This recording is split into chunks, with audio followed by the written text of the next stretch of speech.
In this video, I'm going to be giving you guys 7 crucial pieces of advice for taking care of your bettas. When it comes to taking care of our bettas, a lot of the time the message gets convoluted as to the best ways to take care of bettas. Over the last year, I've had quite a bit of experience with taking care of bettas. I do a lot of betta breeding in my fish room, and the way I keep bettas is going to be very different to the way that I'm recommending to a lot of people today. When it comes to the way I take care of bettas, this is my full-time job and I can spend a lot of time changing water, and a lot of the time the bettas that I have in my fish room only stay in my fish room for about a month before they get moved on to their real homes. In today's video, the goal is to give you guys the tools for taking care of a betta long term and giving it the best life possible. So I've broken down all my knowledge into 7 pieces of advice that I would recommend to a betta keeper to have better results. The first thing I recommend correlates to the tank. So a lot of the time people will keep their bettas in jars and bowls, and I keep a lot of my breeders in smaller containers that I have to change daily. Like I said, these breeders are only in these containers for about a month, so it doesn't really matter too much. I'd prefer to have them in a different container, but it's really just not viable with the space I have. The bettas don't mind too much, but keeping them in there long term would not be good.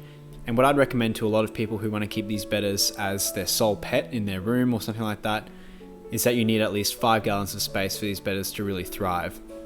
Will a betta survive in a bowl or in a container? Yes, but long term it's obviously not going to be the best thing for that fish, and it's not going to provide it the best life. We're talking about giving our bettas the best possible conditions to have a really good life. So it is important that you get a tank that's at least 5 gallons, and that's going to be my first piece of advice. The second thing that I've learned about bettas over the last year is to only feed them small amounts. Bettas are absolute grubs and they can eat a massive amount of food when given the opportunity. And something sadly that bettas are really prone to is dropsy. Simply put, dropsy is just an internal bacterial infection that normally results from overfeeding and issues that overfeeding causes. So I have accidentally a few times overfed a few fish from my brood stock, and sadly I did lose a few fish from this issue, but since then I've really learnt my lesson and I've been focusing on trying to feed all my bettas the correct amount. What I do is feed my bettas very small amounts of food twice a day, and you'll be surprised, bettas really don't need a lot of food, just a few pellets and they'll do absolutely fantastic. I used to feed my fish a lot because they were always hungry and they wouldn't stop eating, and it is tempting to continue to feed them, but it's not good for their health. Really, bettas only need a little bit of food twice a day and then they're not going to have any problems. Overfeeding can be a really big issue, and it's just something that I really focus on with all of my fish. So don't overfeed your bettas. It's very easy to do because they are complete grubs, but that's my second piece of advice. My third piece of advice is to add botanicals to your tank. A lot of people don't know, but bettas are actually like a blackwater fish, and a blackwater fish is just basically a fish that comes from high tannin environments and kind of more swampy environments and dark areas. Bettas originate from pools of water in like Thailand, I think, I'm not too sure. Southeast Asia basically. All those pools have a low pH and very dark tanniny water, and the way we can replicate this with our aquariums is to add botanicals. Bettas absolutely love botanicals. They release a bunch of tannins into the water which help to bring the pH down and work as antifungals and antibacterials and really support the betta's health and immunity. The best botanicals that I like to add to my tanks is Indian almond leaves. There's other different types, but definitely the best ones are Indian almond leaves. I've added eucalyptus before and things like that, but it just doesn't do the same as the Indian almond leaves. So you can pick these up online. They'll probably cost you about $1 each, and you only really need to add one after every water change. And yeah, the bettas absolutely love having them in the tank. It really does have a lot of beneficial impacts with your betta's health. The fourth thing is to add like a hammock to your aquarium. So bettas really do like chilling out. When they're not really swimming around exploring the aquarium, they might want to just have a rest, and it's better to give them somewhere natural to rest or somewhere mimicking a natural environment to rest than just the gravel floor on the bottom of your tank. I recommend adding like either a betta hammock or some kind of live plant with big broad leaves like a Nubius or even Amazon swords, just for that betta to go and chill in and have a relax and just to vibe out in. You don't want your betta swimming around all the time. You do want to have quite a low flow aquarium. Adding a little chill space for the betta does really help, and it's cool because you'll see a betta once a day kind of chilling out there. It's just really sweet. So add a hammock to your aquarium.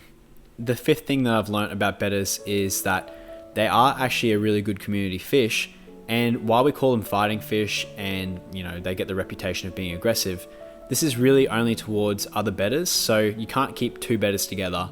Even with female sororities, I've had issues before. I'd always recommend keeping a betta solo, but you can add tank mates to your little aquarium. So say you got a 5 or a 10 gallon aquarium, sometimes it does help to actually add a few tank mates to that aquarium to keep your Betta active and not bored. It keeps your Betta interested.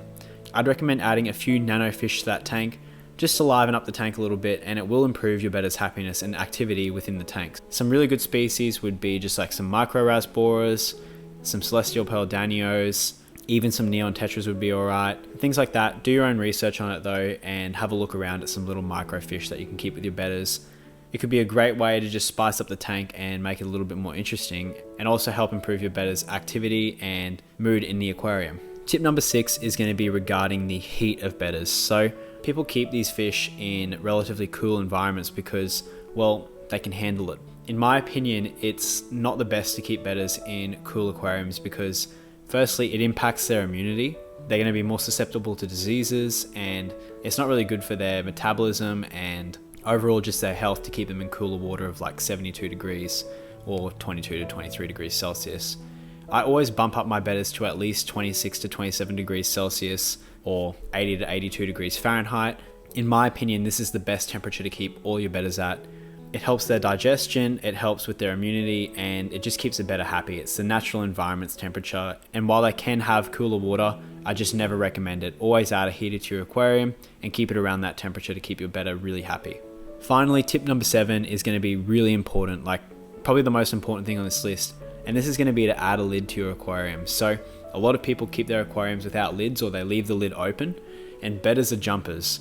The way they get around those pools in Thailand is by jumping from pool to pool. So they've gotten really good over time at leaving the water to get into another body of water, and sometimes this can result in a Betta jumping out of a tank to try and get like a little bug or something outside, or they just want to jump out and they jump out on the floor and dry out, sadly.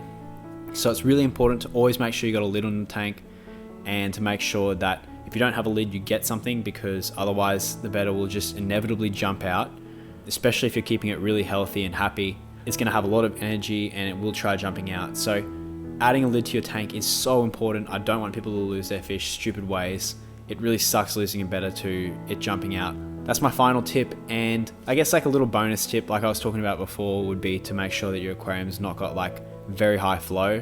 Bettas kind of like stagnant water, so just a little bit of flow does help them, but we don't want to have a lot of turbulence in the tank. It doesn't help them at all. That's everything that I've learnt really over the last year with keeping Bettas, and I hope you guys can have a lot of success with your Betta keeping, and I'll see you guys in the next video.